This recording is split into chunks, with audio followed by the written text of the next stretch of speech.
guys, I'm Katie Roome from ParaPsisPress.com, where I review indie sci-fi and fantasy books. Welcome to the reading room. In Darkness Cast by Jonathan Shuerger. Second portion of the first chapter. Gideon knew he was going to die. The acolytes of Gehenna were fanatics and torturers, raiding villages and towns for victims and sacrifices to their dark god, the architect of suffering. Strangely, the thought of his own death failed to shake him. He only hoped he met it honorably, with no cowardice to stain his soul at the end. Like the stories. But when the line of shackled slaves stumbled to a halt before the damned inquisitor, his hands began to shake. Folks he had known his entire life, huddled together, their faces tear-stained and grimy, the women and small ones crying softly. Many of the men joined them in weeping, either in anger or horror. The rest tried to shield their families from the hulking barbarians that lashed out with stinging whips or crushing blows. Halcyon's widow stood in the line with cruel iron shackles on her wrists, cradling her belly gently. They had already fitted her, with the slaver's collar, and the heavy yoke bowed her thin shoulders, absurdly oversized for her small frame. The instant he saw her so callously treated, a shock ran through his body, rushing through his veins till Gideon gritted his teeth with the intensity of it. The portion of his mind able to retain reason noted with some alarm this new emotion, and tried to warn it away, desperate to preserve its existence. It was like spitting into a hurricane. Never in his life had Gideon desired to kill a man more than at that moment. His breath became harsh in his lungs, and his hands clenched and unclenched at his sides. Before he realized it, a ferocious prayer had formed in his mind. God, one. Give me just one of them. A second later, the one Agonian had called Abram glanced at him, sneered, and kicked at his stomach. With a growl of hate that surprised even him, Gideon doubled over, trapping the acolyte's foot into his gut and twisting savagely. With a cry of alarm, the initiate pitched to the ground, pinwheeling his arms for balance. Gideon rolled to his knees over the other teen and powered his fist into Abram's face. More than a decade of fieldwork hardened muscle slammed into the acolyte's jaw, breaking teeth and splitting his lip. Then it hit again. Again. Enormous hands, covered in hair, ripped Gideon off the bleeding boy, pinning his arms to his side even as he raged, still trying to reach his target. Through the fury pounding in his head, Gideon could hear uproarious laughter, and he exploded again, thrashing in the barbarian giant's steel grip. He only succeeded in making them laugh harder. The acolyte named Abram staggered to his feet, one hand cupping his broken jaw, the other pointing at Gideon as he shrieked, "Kill him!" Abram's eyes went wide at the sudden burst of pain as the shattered bones of his chin ground together, and he howled anew, falling to his knees, which set the slavers to greater heights of hilarity. Several raiders imitated his girlish squeals and sobs, and one man fell into the dirt, holding his sides as he roared in his amusement. Agonian stalked over to his crying protege and gripped him around his purpling jaw with an iron hand. As the bones grated, Abram's eyes went wild, but the fear of his master overcame even his pain. His voice tight, Agonian rasped, "Control yourself, boy, and offer your pain to the god of agony." He turned back to Gideon, still grinding Abram's jaw. "We do not serve the darkness through the precepts of mammon, sating endless hunger. Nor do we kill for death's sake, as the Sheolian priest. We honor a far more refined intellect than that. So do not believe that you will earn a merciful death from your actions." Gideon glared at him, spitting, "I don't want your mercy, demon." Agonian dropped his acolyte and strode to the line of slaves, speaking as though Gideon had not. "Had you studied your Liber Cruciatus in depth, apprentice, you would know that while a certain visceral enjoyment may be extracted from torturing such a courageous individual, such pleasures are banal and fleeting, fodder for the less educated, such as these servants here." He gestured with blackened fingers toward the savage brutes beside him. "But when one is old and can do naught but reflect back on his time of service, what shall he say? I remember how I tortured that great man, or I broke her will in 7 hours. I, Agonian the damned, say no." He paused in front of certain slaves, grasped one by the chin, and turned her head from side to side as though she were a horse for sale. The warlock tutted in disappointment, and continued. "Such is not a sacrifice fitting for the master of pain. No, to truly distinguish oneself in the eyes of our Lord, one must exercise a degree of creativity." Agonian's dark eyes locked with Gideon's on the last word, and the boy's blood ran cold. A dark horror uncoiled in his gut, and he realized that every ear, barbarian and townsperson alike, had turned to hear the words of the Inquisitor with rapt attention. "And so, I will not lay a single brand to this lad's skin. Not a lash, not a thorn, not a cross word. But I will break him, and his suffering will be wine of a superior vintage on the tongue of he who sits on the wailing throne. One of the barbarians ventured, How, great one? Aghanim turned and smirked. He is a hero. Heroes must protect.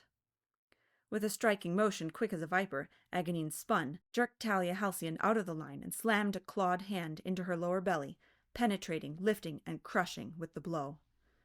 Time froze. His mother's eyes bulged in shock. The air exploded from her lungs in a terrible groan as she collapsed to the ground, arms hugging her abdomen in a belated attempt to protect her unborn child. Aghanim, hand drawing back, still curled into that dreadful claw, stepping back as the stricken woman folded at his feet. Abram's wide-eyed gaze, taking it all in with lips slightly parted, his short panting breaths of excitement. Gideon did not even know he was screaming. His young body surged against his captors with desperate strength, actually breaking loose of their vice-like grips, before the surprised brutes adjusted their holds. His feet clawed at the ground, digging furrows into the soft earth as he willed himself to be at Talia's crumpled body. He could hear his own stricken shrieks echoing off the mountains, waves of denial and anguish, combining and slashing through his soul with relentless agony. One thought pierced the cacophony in his mind. I failed. Aghanim the damned closed his eyes as he laid a gentle hand on Abram's shoulder and whispered, Now that is suffering. Minutes passed, stretched into years. Gideon lay in the dirt on his stomach, spent and hoarse, the knee of a slaver pressed down upon his back. His mother wept on her side, rocking back and forth as she clutched at her stomach. Aghanim stood next to Abram, arms crossed, his clerical garment wafting in the wind. Gideon heard him speaking quietly. Be certain, when performing rupturing bowels, to strike low and penetrate toward the target's diaphragm. The more crushing the blow, the more deformed the fetus, and when the female passes the detritus, the pain shall be renewed. Helpless with grief and rage rushing through his system like a flooding river, Gideon closed his eyes. God.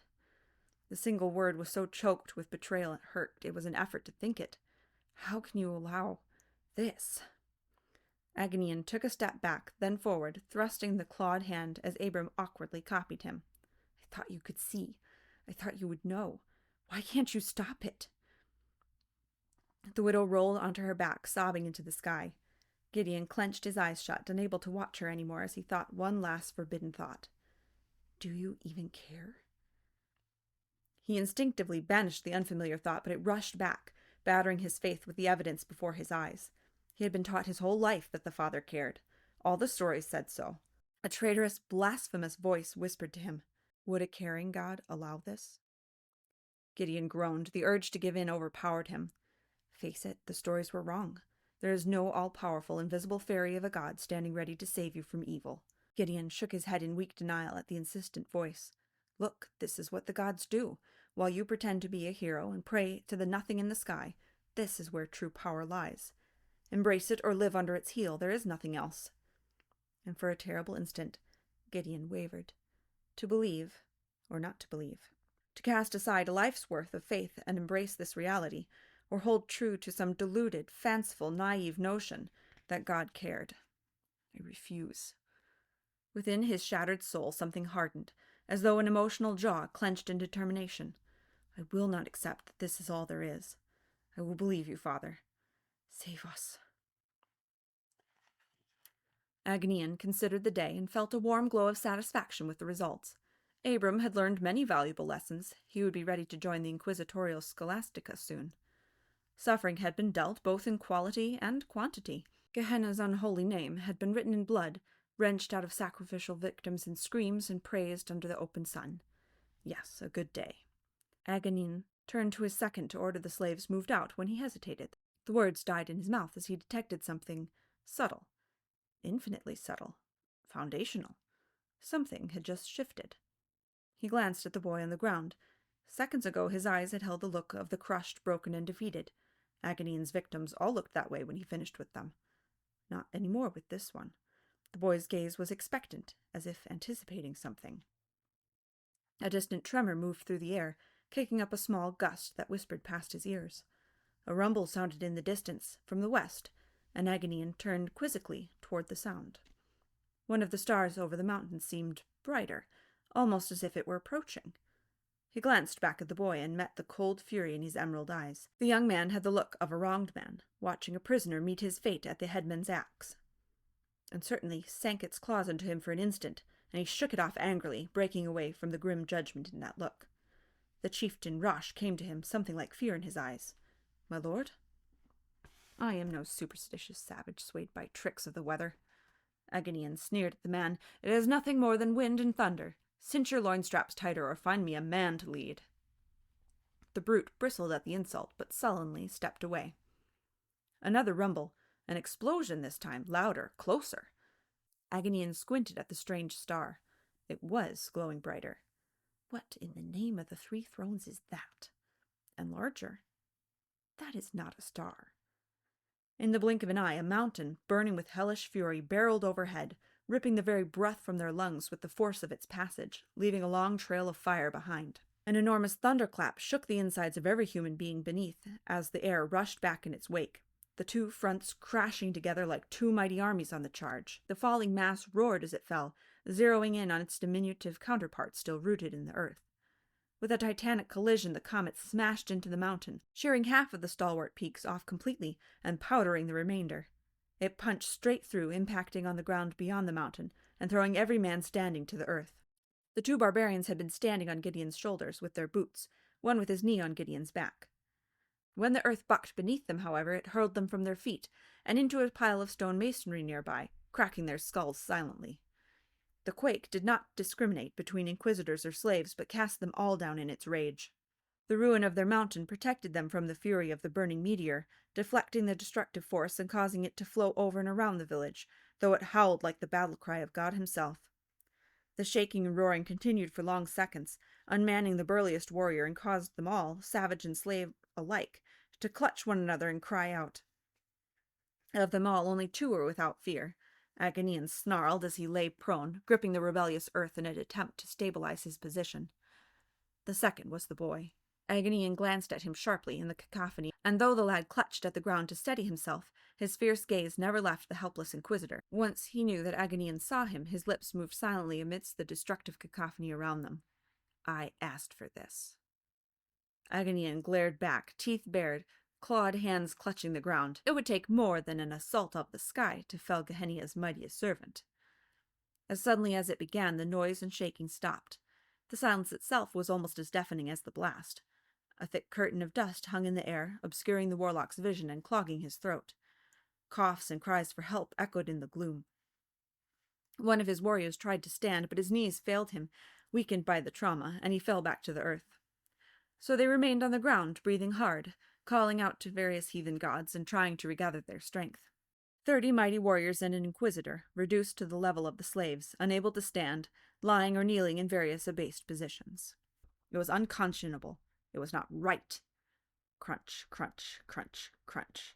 Agonian's mind struggled to process what he was hearing. He, Agonian the Damned, Inquisitor of Gehenna and recipient of the sole prophecy spoken by the Master of Pain in more than 1,000 years, could not even stand, and yet somehow someone's boots crunched the broken ground in even, controlled steps. With each footfall, chainmail clinked.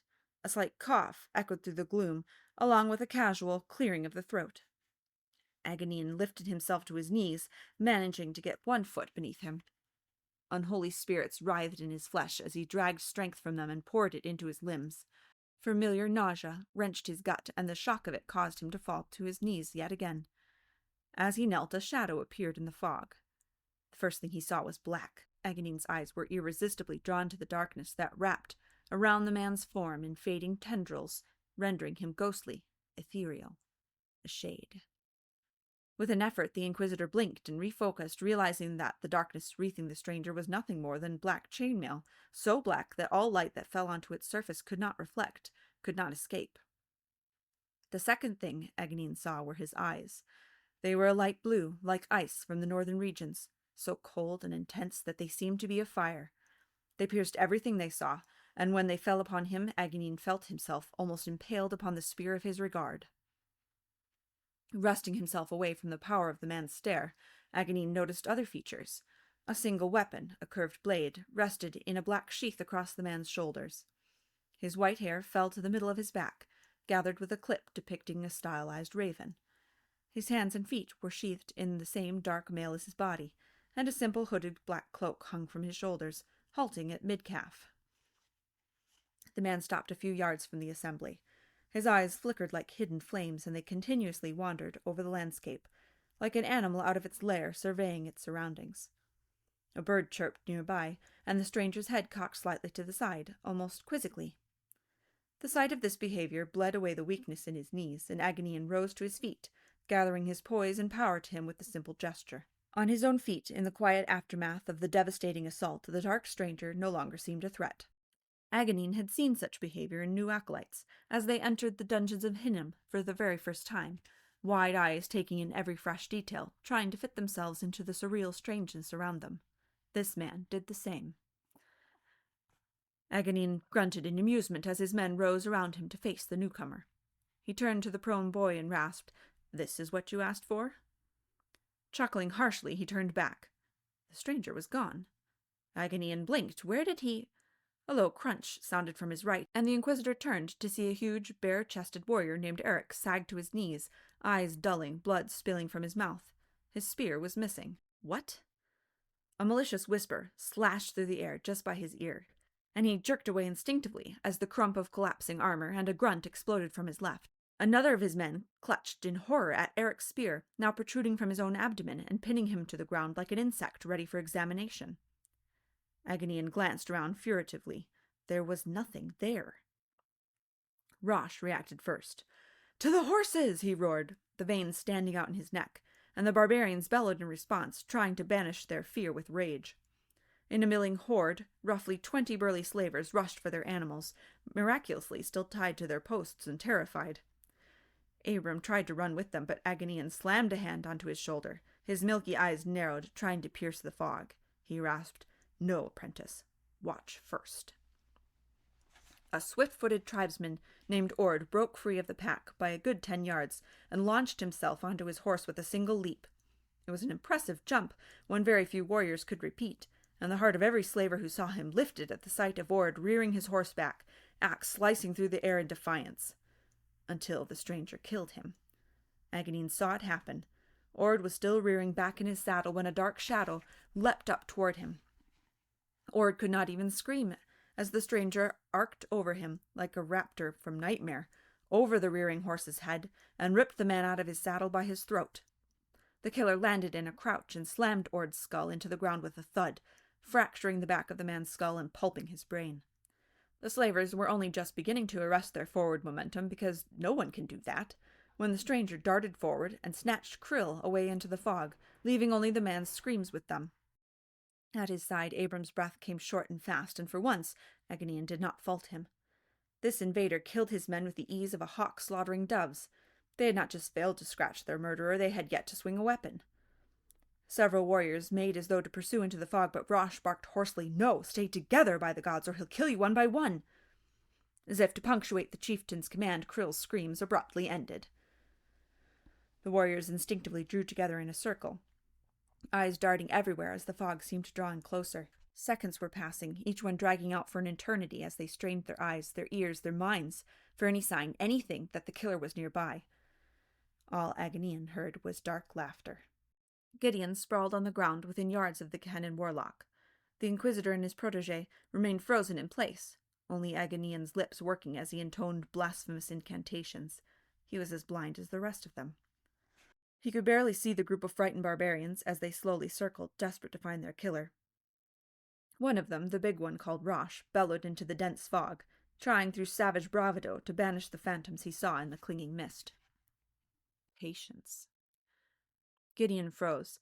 That thought had not come from his mind. It had a foreign taint to it, almost as if another man's tongue had grown within his mouth and spoken the word. It felt intrusive, repulsive, and it continued, every word spoken with sinister intent. All men feared judgment. The darker the sin, the greater their fear. Gideon felt paralyzed. He just knew that somehow he heard the thoughts of the killer's mind. These know more than most, for they have allied themselves with the damned. These above all are familiar with the fires of perdition, and await their bartered souls. Their knowledge alone condemns them to far greater torment. The group grew agitated with the absence of activity in the wake of their comrades' deaths. Some began to edge toward their horses, while others glanced back at Rosh, uncertain. Their unity was fractured. Patience. Allow them their fear. Make them cower before the fog of the unknown, wherein lies their death, and the shadow that heralds their final judgment. Let them fear the dark and the fire. Soon they shall know nothing else. The voice rasped now, infecting Gideon with a hate foreign to his own heart. See the dawning of comprehension upon their faces as they realize the imminence of their end. Enjoy the games fearful souls play, the desperate bargains they attempt to stave off their own oblivion. Most of all, savor their pathetic denial of the inevitable, as they clutch to retain something they never before appreciated or understood. A chilling chuckle echoed through Gideon's captive mind, becoming audible just as he saw a shadow slowly rising from the ground in their unknowing midst. It coalesced with deliberate lack of haste into a nightmare with eyes of burning sapphire, hand sliding forward to reach for one of their number. Whatever fool penned that patience was a virtue, never indulged in the vice. Agonian watched, disbelieving, as the stranger tore Rosh off his feet and snapped his neck with a brutal wrench. His fellows reacted with shock, twisting to confront the newfound threat, but far, far too slowly. By the time their eyes focused on the shadowy killer, his clawed hands slashed through the air, sending two slavers staggering backward, with weeping rents where their throats used to be. Unable to retain their courage, with their champion dead and the windpipes of their comrades clenched in the mailed fists of a wraith, the circle broke. Barbarian warriors scattered in all directions as the black warrior flicked his wrists casually and dusted the palms of his hands together. Agonian, gut clenching as demons poured their power into him, summoned an orb of flame in his hand and roared, "He is one man! Kill him!" With that, Agonian hurled the potent sphere at the newcomer, grinning fiercely through his nausea as the devastating energy burned through the air. Such a spell had burnt great holes within phalanxes of shielded men. The orb struck the black warrior with a clap and exploded, dousing the area around him with roaring flames and staggering the man forward. Agonian grinned ferociously. No matter what he thought himself to be, this newcomer could not hope to withstand the sheer might granted to an inquisitor of Gehenna. With a sudden intake of wind, the flames raging around the warrior sucked into the dark depths of his armor and vanished. The stranger turned to Agonian and locked his icy gaze on him. In a panic, Agonian reached out and subsumed the minds of his fleeing warriors. Demonic power writhed in his veins, but Agonian clenched his teeth against the agony and crushed his warriors' wills with ruthless focus, replacing their impulse to flee with the unstoppable urge to kill. With a precision they had never before experienced, each warrior turned and charged the black stranger with no thought of survival. Only when the first had reached him, swinging his axe with every intention of bisecting his target, did the killer draw his sword. The blade was a lance of darkness as the warrior sidestepped and whipped it across the slaver's throat. A shriek erupted as the man fell. Agonian blinked. Dead men could not utter sounds, much less force them from cut throats. The blade flashed again, and another dead man screamed. As the stranger slew more of his warriors, he realized that it was not they that cried out. The timber changed with every slash, the pitch with every thrust. The black sword screamed like a banshee choir as it killed Agonian's men. When the last of his tribesmen collapsed to the ground, victim of the shrieking sword, the newcomer examined the blade, his eyes seemingly lost in contemplation for a few seconds. The wails increased in pitch, and Agonian swore to himself that he could hear the terrified cries of his own men joining the chilling chorus of screams. As though waking from his reverie, the man shook his head and sheathed the dark blade, silencing the horrible cries of the damned. Breathing hard, the Inquisitor thrust forward with both hands, extending all of his power to call the roots of the ground to wrap around the stranger's limbs and hold him fast. The roots did not stop the man's approach in the slightest. They withered, fell to ash, and blasted into powder before the heavy tramp of his boot scattered them to the winds. Drained by his expenditure, Agonian could only collapse to his knees before the dark warrior, who regarded him for a moment with disdain. After that moment he held up his hand, and a familiar orb of flame guttered to life. With a deep, cultured voice, with a hint of foreign accent, the stranger spoke. "You dropped this." Agonian stared at him. It had taken him 20 years to learn that spell, more to harness the winds of destructive energy, and even then he had never been able to hold it for more than a second. Such force had to be released, or it would melt through the caster's own hand. Yet here the stranger stood, with the exact spell hovering gently in his palm, and no harm done. Agonian whispered, "What are you?" The stranger kneeled down, still holding the orb, and gripped Agonian's head by the hair. "I am your bane, demon worshipper. You think that because you begged hard enough and whored your soul away you have power? You could have been something that the fallen ones themselves feared, and yet you chose this pathetic existence, living off the kitchen scraps of cast-out exiles. Your kind disgust me." As his grip tightened on Agonian's hair and arched his head back, the orb began to burn more fiercely.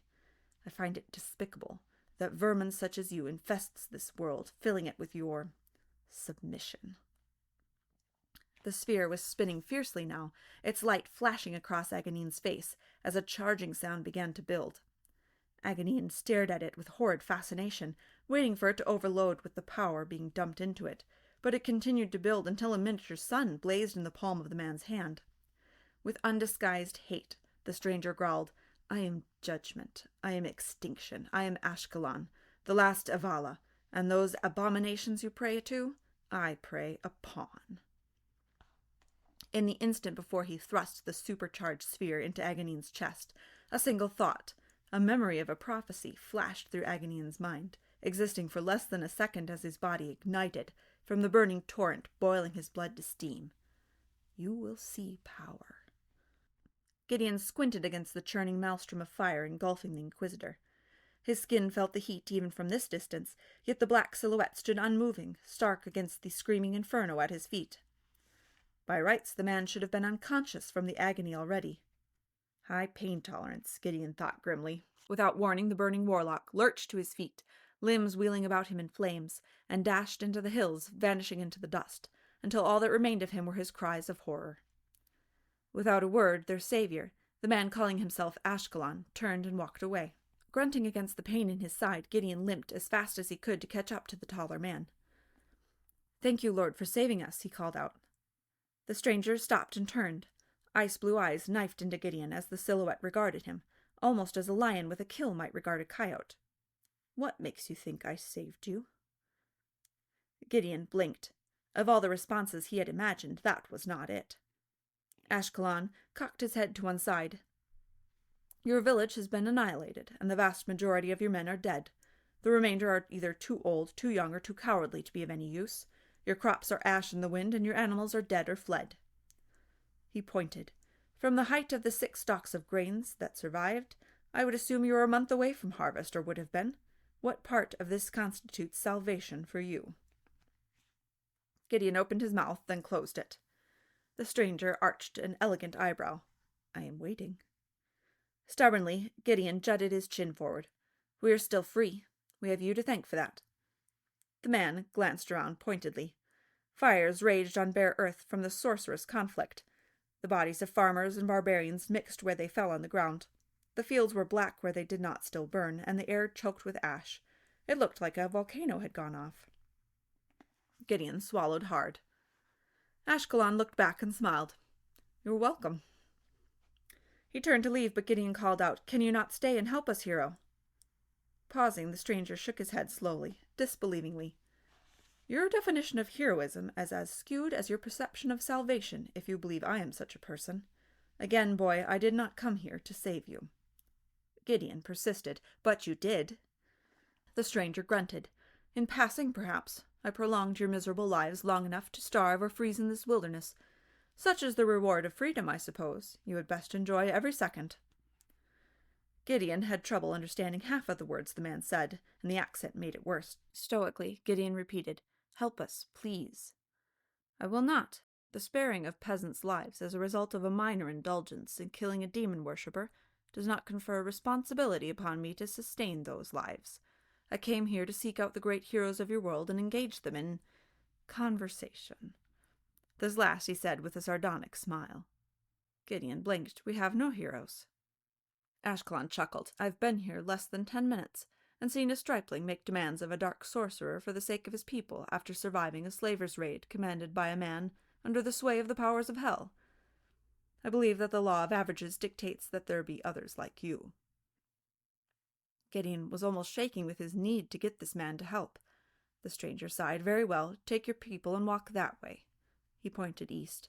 "The wind has carried the dust and its poison away from the waters in that direction.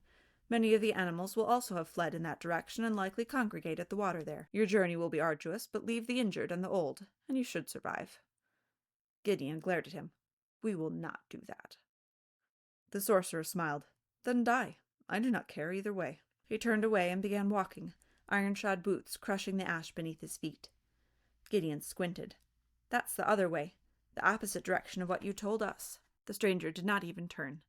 "You seek life and the means to continue it. We differ greatly in that respect." This has been In Darkness Cast by Jonathan Shuerger.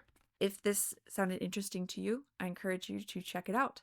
If you would like more information about this book, I did a full-length positive review on my website. I'm Katie Roome from periapsispress.com, where I review indie sci-fi and fantasy books. This has been The Reading Room. Thank you for joining me.